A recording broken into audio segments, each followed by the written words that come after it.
Avec la taxe d'apprentissage, donnons-leur des ailes. Avec votre CCI, investissez dans votre avenir et celui de votre région. Faites votre déclaration et votre paiement en ligne jusqu'au 29 février 2012. L'aéroport Toulouse-Blagnac, le partenaire des entreprises du Grand Sud-Ouest, vous présente l'interview politique d'Objectif News.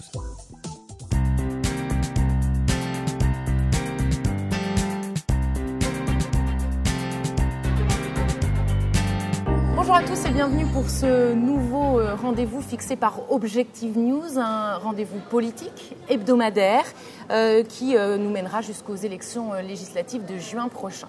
Et celui qui a accepté d'être notre premier invité politique pour Objectif 2012, eh bien, c'est François Briançon. Merci, Monsieur Briançon, d'être à nos côtés. Je rappelle que vous êtes adjoint au maire de Toulouse et également président du groupe socialiste, radical et républicain au Capitole. Alors, ma première question va concerner ces présidentielles qui sont l'une des grandes échéances de cette année 2012. En octobre dernier, ils n'étaient pas nombreux, les militants, à soutenir François Hollande. Aujourd'hui, c'est votre candidat. Le rassemblement a été fait. Écoutez, d'abord, merci pour votre invitation et puis bonne année à vous et puis à tous les lecteurs et auditeurs d'Objectif News. Effectivement, François Hollande a gagné la primaire, ce n'est pas une information. Moi, je soutenais Martine Aubry, j'étais d'ailleurs son mandataire dans le département, mais aujourd'hui, on a passé une autre étape. On a réussi un grand rendez-vous démocratique, on a associé le peuple de gauche dans sa diversité pour venir participer à la désignation de notre candidat. Et aujourd'hui, on est tout naturellement dans le travail autour de François, rassemblés, mobilisés.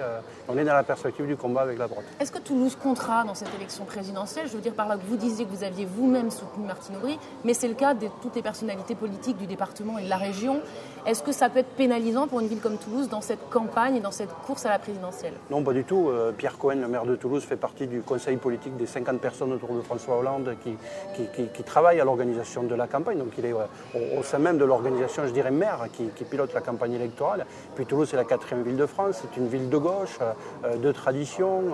La tradition des derniers grands meetings de la gauche à Toulouse, on commence déjà à parler.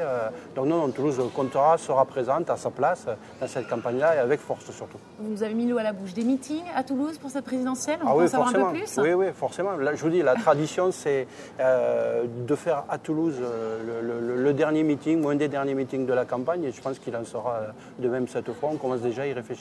Vous viendrez nous en reparler dès que vous en saurez plus, évidemment. Alors François Hollande, en tout cas, est à ce jour toujours favori des sondages. Et d'ailleurs, ces derniers temps, on peut dire qu'il a durci le ton.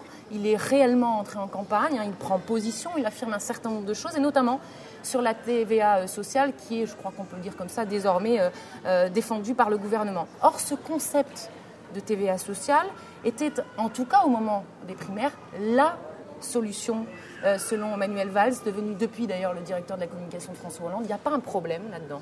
Écoutez, la règle, elle a été donnée, la ligne a été donnée hier soir sur le plateau de France 2 par François Hollande, qui a un débat autour de la notion de TVA sociale à l'intérieur de la gauche, c'est tout à fait normal. Il y a des débats sur tout un tas de questions. Aujourd'hui, cette question, il l'a tranchée, à la fois en refusant le principe, mais également la méthode qui consiste à proposer une solution miracle dont tout le monde sait qu'elle ne l'est pas à quelques mois d'une échéance électorale importante. Alors, les présidentielles, et puis 2012, c'est également les législatives. J'aimerais qu'on y revienne ici, dans notre département. 10 circonscriptions, cette fois. Il y en a un peu plus que la dernière fois. Ça a changé la donne, ça, clairement, pour le Parti socialiste, d'avoir plus de circonscriptions. Comment vous êtes organisé? Écoutez, ça fait 2 circonscriptions de plus. Oui.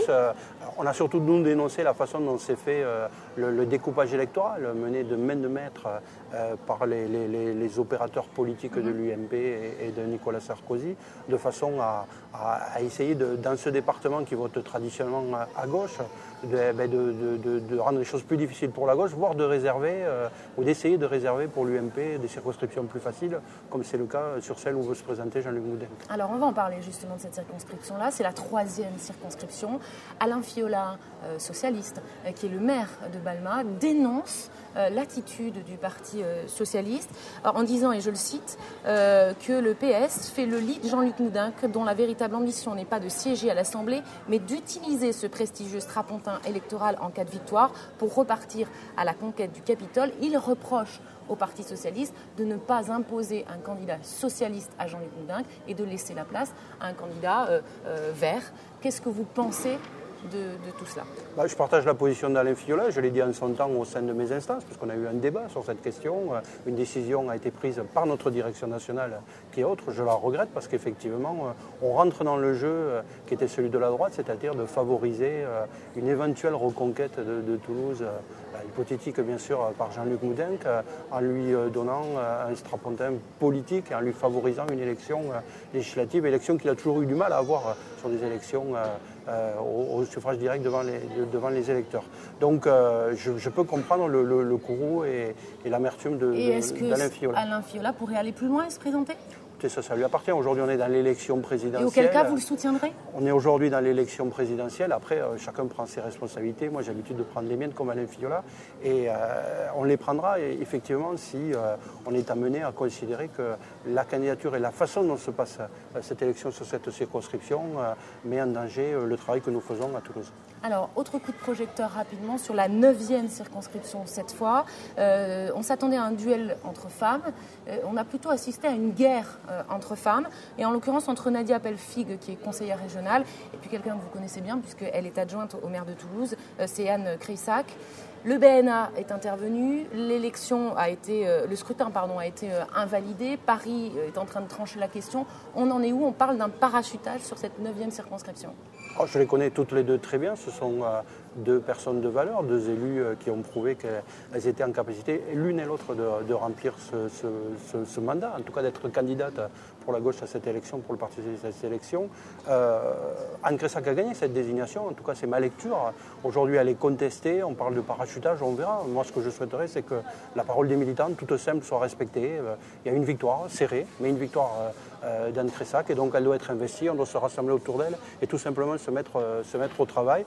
En politique, il faut savoir aussi perdre les échéances, perdre des élections, des fois en gagner. Et lorsqu'on a perdu, la voie de la judiciarisation de nos procédures n'est pas forcément la voie qui me paraît la plus adéquate à la circonstance. C'est plutôt celle du rassemblement. Alors, un dernier petit mot, parce qu'il nous reste peu de temps, mais sur cette 10e circonscription qui a également fait couler beaucoup d'encre. Pourquoi ? Parce qu'on y a investi d'office, j'allais dire, Kader Arif, pour une investiture qui, je le disais, donc, a déclenché pas mal de polémiques. Il est issu de la diversité, et c'est à ce titre qu'on lui a réservé cette circonscription. Il est également très proche de François Hollande, et ce depuis de nombreuses années.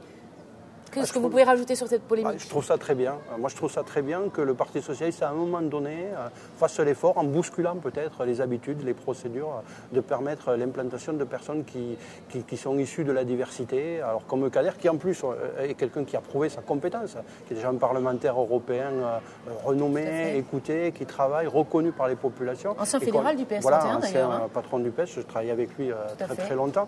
Et moi, je trouve très bien que le Parti socialiste ait eu ce courage-là et que Kader puisse nous représenter, il en sera digne. Alors je peux comprendre l'amertume de ceux qui, à un moment donné, avaient de penser pouvoir eux aussi remplir ce rôle, mais je pense qu'effectivement, notre rôle de socialiste par rapport à nos valeurs, c'est de favoriser cette diversité au maximum. Cette investiture n'est pas liée à sa proximité avec François Hollande.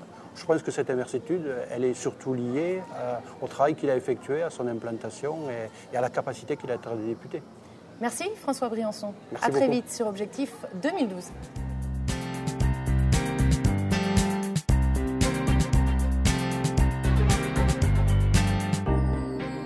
Avec la taxe d'apprentissage, donnons-leur des ailes. Avec votre CCI, investissez dans votre avenir et celui de votre région. Faites votre déclaration et votre paiement en ligne jusqu'au 29 février 2012. L'aéroport Toulouse-Blagnac, le partenaire des entreprises du Grand Sud-Ouest, vous présente l'interview politique d'Objectif News.